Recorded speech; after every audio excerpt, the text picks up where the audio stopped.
दोस्तों एक बार फिर स्वागत है आप सभी का हमारे चैनल पर। और इस वीडियो में हम बात करने वाले हैं एक ऐसे इंस्टीट्यूशन की जिसका नाम तो आपने सुना ही होगा, नहीं सुना तो इन पर्सनालिटी का नाम ज़रूर सुना होगा, सिस्टर निवेदिता। जी हाँ, सिस्टर निवेदिता एक इंडो इंडो क्या मतलब फ्रेंच आयरिश मूल की महिला हुआ करती थी, जो विवेकानंद साहब के इन्फ्लुएंस में आई थी और भारत में इन्होंने क्या किया है, लोगों की सेवा शुश्रूषा करी और उसी के लिए इनका नाम बहुत ज़्यादा फेमस है। और उसी के बेसिस पे यहाँ पे इंस्टीट्यूशन स्टैब्लिश करा गया है उनके नाम से, सिस्टर निवेदिता यूनिवर्सिटी है ये, जो कि आपको वेस्ट बंगाल में मिल जाएगी।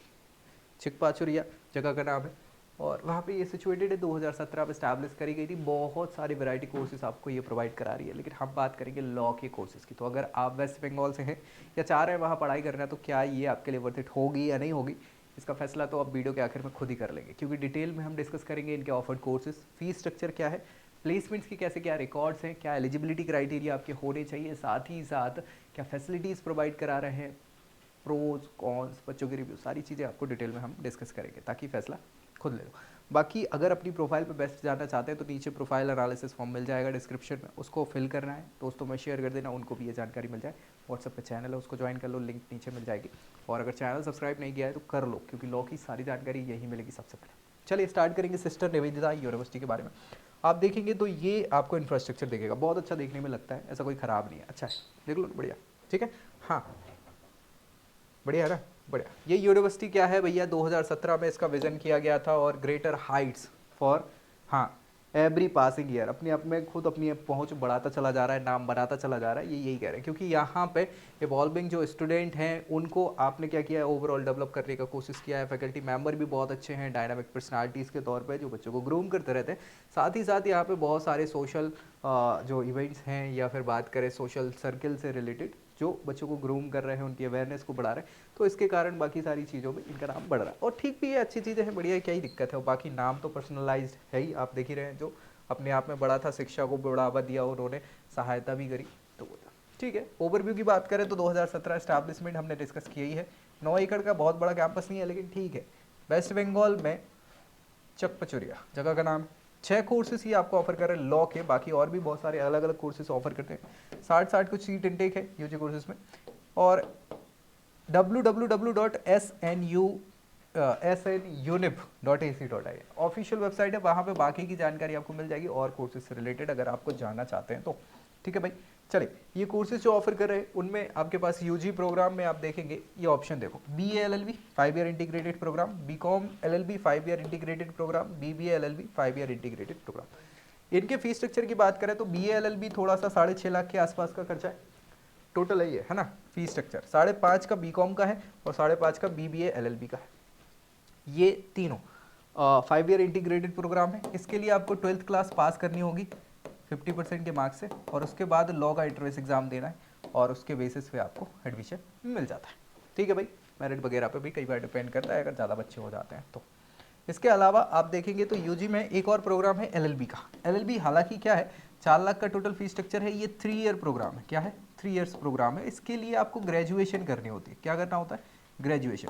ग्रेजुएशन आपने किसी भी स्ट्रीम से करी हो कोई दिक्कत नहीं है, लेकिन 50% उसके मिनिमम आपके मार्क्स होने चाहिए। लॉ का फिर इसके बाद एग्जाम देंगे और उसके बेसिस पे एडमिशन हो जाएगा। फिर आता है PG प्रोग्राम, LLM करवाते हैं। ये 2.5 लाख का फीस स्ट्रक्चर है इनका, और इसके लिए आपको या तो 5 ईयर प्रोग्राम आपने पूरा किया हो या 3 ईयर जो LLB प्रोग्राम है वो आपने की हो। इन दोनों में से कुछ भी 50% से आपने किया हो तो बेहतर है। लॉ का एग्जाम देंगे और उसके बेसिस पे एडमिशन मिल जाएगा। उसके बाद मैक्सिमम क्या, PhD लेवल पे आप जा सकते हैं। PhD भी कंडक्ट कराते हैं। 4,80,250 रुपये का फीस स्ट्रक्चर है, 3 या 4 साल लग जाते हैं, तो उसका ये टोटल खर्चा है। ठीक है, ये ऑप्शंस आपको मिल जाएंगे। इसके लिए LLM करनी होगी 55% के मार्क्स से, है ना। और उसके बाद फिर जो BCI के नॉर्म्स है उसके बेसिस पे गाइडलाइंस के हिसाब से एडमिशन आपको मिल जाता है। ठीक है, यही एलिजिबिलिटी है जो हमने डिस्कस की हुई है, क्या क्या एक एक चीज़ें। ठीक है, एलिजिबिलिटी के अलावा स्कॉलरशिप ये प्रोवाइड कराते हैं, क्योंकि फीस स्ट्रक्चर हमने देखा है कि ठीक ठाक है, नाम भी बढ़िया है, उसके हिसाब से फीस स्ट्रक्चर भी बढ़िया है। ये तो फीस स्ट्रक्चर है, फिर रहना खाना वो अलग, अपना अकोमोडेशन। ठीक है, तो डबल मान लो 10-12 लाख खर्चा आपका पड़ जाएगा। इसलिए ये SNU मेरिट स्कॉलरशिप प्रोवाइड कराते हैं उन बच्चों के लिए जो मेरिटोरियस स्टूडेंट है, अच्छा परफॉर्म किया है, क्लास के टॉपर्स हैं, एक दो बच्चों को मिल जाता है। टैलेंट स्कॉलरशिप है, जो अपने टैलेंट दिखाने पे मिलता है। वो टैलेंट मतलब ऐसा कि एक कॉमन एग्जाम कराते हैं और उसमें जो टॉपर्स होते हैं उनको दे देते हैं। चांसलर का मेरिट कम मीन स्कॉलरशिप होती है, मतलब इसमें भी आपको अच्छे परफॉर्मेंस पे ही ये चांसलर की कुछ हर क्लास के एक दो बच्चों को मिलती है। तो अच्छे टॉप परफॉर्मर जो रहते हैं उनको मिल जाती है। ऐसा नहीं स्कॉलरशिप स्कीम है एलुमनाइज के लिए। एलुमनाइज मतलब आपने कोई यूजी प्रोग्राम किया हो, पीजी के लिए आप कर रहे हैं तो कुछ आपको स्कॉलरशिप मिल जाएगी या उससे रिलेटेड ऐसी कुछ स्कीम रहती है, जाके आपको पता करना पड़ेगा, ठीक है। इसके अलावा गवर्नमेंट स्कॉलरशिप प्रोवाइड कराती हैं, जैसे एनईसी होता है, नॉर्थ ईस्ट काउंसिल के लिए मेरिट स्कॉलरशिप, अगर आप नॉर्थ ईस्ट से बिलोंग करते तो। Scholarship scheme ministry of railway की है, यहाँ पे होम अफेयर्स से रिलेटेड मिनिस्ट्री जो है उसका भी यहाँ पे स्कॉलरशिप प्रोवाइड कराते हैं। ह्यूमन रिसोर्स और डेवलपमेंट की स्कॉलरशिप मिल सकती है। ट्राइबल अफेयर्स से अगर मतलब ट्राइबल कम्युनिटी से बिलोंग करते हैं तो मिनिस्ट्री ऑफ ट्राइबल अफेयर्स ये भी कुछ आपको स्कॉलरशिप प्रोवाइड कराती है, ये आप पता कर सकते हैं। इसके अलावा आप देखेंगे लेबर और एम्प्लॉयमेंट जो मिनिस्ट्री है उससे भी आपको, अगर उस क्लास से वर्क कर रहे हैं तो सोशल जस्टिस एम्पावरमेंट से मिल जाती है। एम्पावरमेंट पर्सन विद डिसेबिलिटी यानी पीडब्ल्यूडी कैटेगरी से बिलोंग करते हैं तो उसके लिए भी आपको मिल जाती है। मिनिस्ट्री ऑफ माइनॉरिटी अफेयर्स, अगर माइनॉरिटी कम्युनिटी से बिलोंग करते हैं तो उसके लिए है ये। यूजीसी स्कॉलरशिप है, अगर अच्छा आपने परफॉर्म किया है तो उसके बेसिस पे एआईसीटी यानी कि टेक्नोलॉजिकल कोर्सेज कर रहे हैं तो उसके लिए आपको ये मिल जाती है।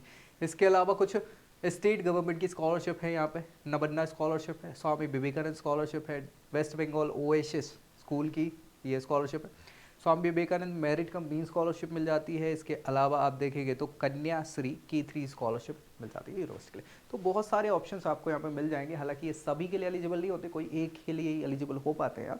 जो भी बेस्ट एंड बेस्ट आपके लिए तो वो देखना है और उसके हिसाब से आप यहाँ पे क्या करिए, पार्टिसिपेट करिए, जो भी एलिजिबिलिटी आपकी फुलफिल कर रही है उसमें आप फिल करिए, आपको मिल जाती है स्कॉलरशिप।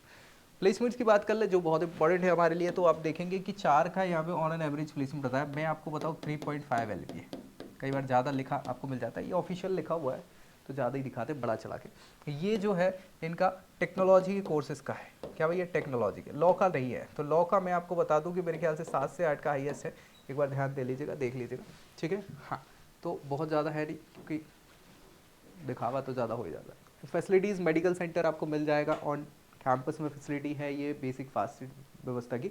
अगर कोई क्रिटिकल इमरजेंसी आ जाती है तो फिर हॉस्पिटल शिफ्ट कर देता है। कैफेटेरिया व्यवस्था है, बढ़िया है, अच्छा है। फूड की क्वालिटी को लेकर कई बार लड़ाई हो जाती है। स्पोर्ट्स क्लब की अगर हम बात कर ले तो बहुत सारे हैं, इंडोर आउटडोर आपको फैसिलिटीज़ मिल जाती है। लेकिन लाइब्रेरी में बहुत सारे स्टॉक आपको रिसोर्सेज का मिलेगा, बुक्स मिल जाएंगी, जर्नल और सारी चीज़ें फिजिकली डिजिटली भी अपडेट हो गई है। मूड कोर्ट पे है, व्यवस्थाएं हैं, डिबेट वगैरह भी कंडक्ट कराते हैं, तो बहुत बढ़िया ऑप्शन है। VIP लॉन्च है जो आपके लिए कभी कभार ठीक ठाक हो सकते हैं। प्रोज की बात करें, इंफ्रास्ट्रक्चर अच्छा है लोकल स्टैंडर्ड के हिसाब से। प्रॉक्सिमिटी लीगल हब्स खुद ही कोलकाता की अगर बात करें उससे पास में पड़ जाता है तो ठीक है, आपको कुछ ऑप्शन देखने को मिल जाते हैं। इसके अलावा आपको डेवलपमेंट की बात करें तो स्टूडेंट डेवलपमेंट पे ये फोकस करते हैं। लेकिन अगर हम बात करें कुछ कमियों की, तो कमी ऐसी है कि यार प्लेसमेंट की अपॉर्चुनिटी बहुत ज़्यादा देखने को नहीं मिलेगी। बेसिक इंफ्रास्ट्रक्चर थोड़ा और अपडेट किया जा सकता है और रिसर्च अपॉर्चुनिटी पे भी फोकस इनको करना चाहिए ताकि थोड़ा और बेहतरीन ये परफॉर्म कर पाए। बच्चों की बात करें तो रिव्यू जो बच्चा दे रहा है वो ये कह रहा है कि बहुत सारे ऑप्शंस आपको प्रोवाइड कराते हैं, लेकिन फेमस इंजीनियरिंग स्ट्रीम के लिए, है ना। उसके अलावा फिर बहुत सारे हैं तो लॉ का भी ये कोर्स कंडक्ट करवा देते हैं। और फुल मेंटेन्ड कैंपस तो है, लेकिन कई बार आपको एडमिनिस्ट्रेशन की तरफ से कोई दिक्कत देखने को मिल जाती है।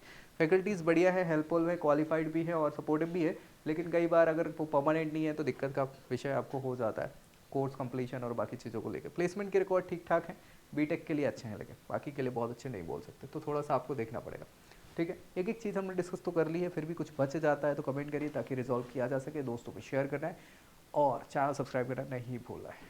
बाकी मिलेंगे ऐसी जानकारी के साथ नेक्स्ट वीडियो में, तब तक के लिए जय Hind. I hope you like this video. For more such videos, keep watching our channel and do not forget to like, share and subscribe.